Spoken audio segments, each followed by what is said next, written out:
पूर्व मंत्री प्रियव्रत सिंह ने शासन प्रशासन को आड़े हाथों लेते हुए कहा कि राजगढ़ जीरापुर के 50 बिस्तर के हॉस्पिटल की जगह बदलने का काम राजनीतिक झूठी वाहवाही लूटने के चक्कर में किया जा रहा है। उन्होंने इसे क्षेत्र के विकास, नागरिकों को मिलने वाली सुविधा से वंचित किए जाने का एक कुंठित मानसिकता की कोशिश बताया। प्रेस वार्ता के बाद राज्यपाल के नाम तहसीलदार को ज्ञापन भी सौंपा गया, जिसमें ठेकेदार द्वारा शीघ्र निर्माण कार्य चालू कराने की मांग भी रखी गई है। साथ ही विधायक ने ठेकेदार पर भी आरोप लगाते हुए कहा कि राजनीतिक दबाव के चलते निर्माण कार्य को रोका गया है। 3 साल हो गए और 3 साल में अभी तक कार्य प्रारंभ नहीं हुआ। कोई अतिक्रमण नहीं है, जगह बड़ी है। आप ठेकेदार को नोटिस दो साहब, काम शुरू करो। आप हमारा ये भी अनुरोध है ज्ञापन के साथ साथ कि ठेकेदार को इंगित करें तो काम करें। अच्छा, ठेकेदार किसी बहाना ले रहे हैं, उनको ये मालूम था कि सरिये का रेट क्या है जब टेंडर लगाया, जब टेंडर जब उनने लिया। 50 तरीके के उनके धंधे हैं यहाँ पे, क्यों नहीं काम कर सकते हैं? 50 बिस्तर का 5 करोड़ रुपए का अस्पताल का ऑर्डर है, ये भूमि का आवंटन ऑर्डर है जो जिला कलेक्टर ने जारी किया है। और तीसरा ये है कि स्टाफ की सूची है और साथ साथ ही ये हमारा ज्ञापन है।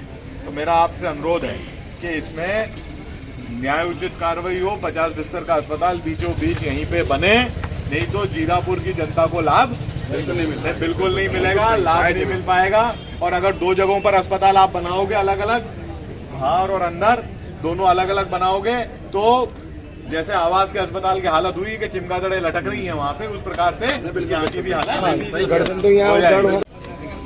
अतिक्रमण जो जीरापुर में है और जिससे जन सुविधा में दिक्कत आ रही है, उसको हटाने में विपक्ष भी आपकी पुरजोर मदद करेगा। वो हटना चाहिए, पर अतिक्रमण की कार्रवाई यूनिफॉर्म होनी चाहिए। किसी को धार्मिक आधार पर, किसी को सामाजिक आधार पर और किसी को राजनीतिक आधार पर मत हटाओ। ठीक कॉल हुआ, तत्कालीन कलेक्टर ने आके जगह भी देख ली कि यहाँ पे इसमें ऑक्सीजन प्लांट बनाया जा सकता है। उसके बाद CHMO द्वारा किस राजनीतिक दबाव में आकर एक चिट्ठी भेजी गई सिविल अस्पताल जीरापुर पर। रोगी कल्याण समिति में वो चिट्ठी भी प्रस्तुत की गई। उसमें उनने ऑक्सीजन प्लांट की लागत के लिए पैसा मांगा, क्योंकि एक्चुअल ऑक्सीजन प्लांट की लागत से कहीं ज्यादा है। और उसके बाद 3 साल के मेंटेनेंस का पैसा भी मांगा, जबकि CM रिलीफ फंड से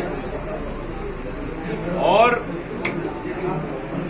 आपके ONGC से और आपके जो दूसरे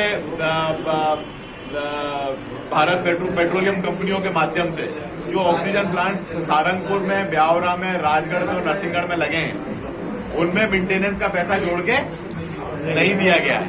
परंतु ये कैलकुलेट किया गया कि कितना पैसा रोगी कल्याण समिति के पास है और उससे ज्यादा पैसे की डिमांड रोगी कल्याण समिति से कैसे करें, इसलिए उसमें 3 साल का मेंटेनेंस भी उसके साथ जोड़ के मांगा गया। मतलब कुल मिला के CHMO की और कलेक्टर की ये मंशा नहीं है कि यहाँ पे रोगी कल्याण समिति के माध्यम से ऑक्सीजन प्लांट की सुविधा जीरापुर के नागरिकों को मिले।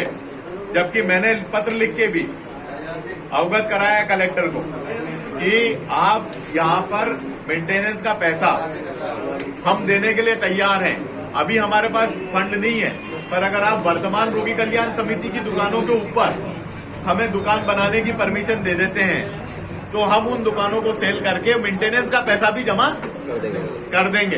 परंतु उस पर भी कोई कार्रवाई नहीं की गई। शासन के पास प्रस्ताव आज तक कलेक्टर द्वारा जो रोगी कल्याण समिति का प्रस्ताव है दुकान के ऊपर दुकान बनाने का, वो भी शासन तक अभी तक नहीं पहुंचाया गया है। पर कुल मिला के जिला कलेक्टर और जिला के CHMO राजनीतिक दबाव के चलते हुए जीरापुर की जनता को ऑक्सीजन प्लांट से वंचित रखना चाहते हैं। कौन से कलेक्टर? अभी नए कलेक्टर की बात हुई? ये नए कलेक्टर की बात है अभी, क्योंकि जब नीरज कुमार सिंह कलेक्टर थे तब इसमें काफी कुछ प्रक्रिया की गई थी। उनने प्लांट यहाँ पे आके साइट का भी इंस्पेक्शन किया था और मेयर से व्यक्तिगत चर्चा में पर्सनल लेवल पर उन्होंने भी कहा था कि हम लगवाने के लिए तैयार हैं, हम टेंडर भी इसका लगवा रहे हैं। परंतु उनके स्थानांतरण के बाद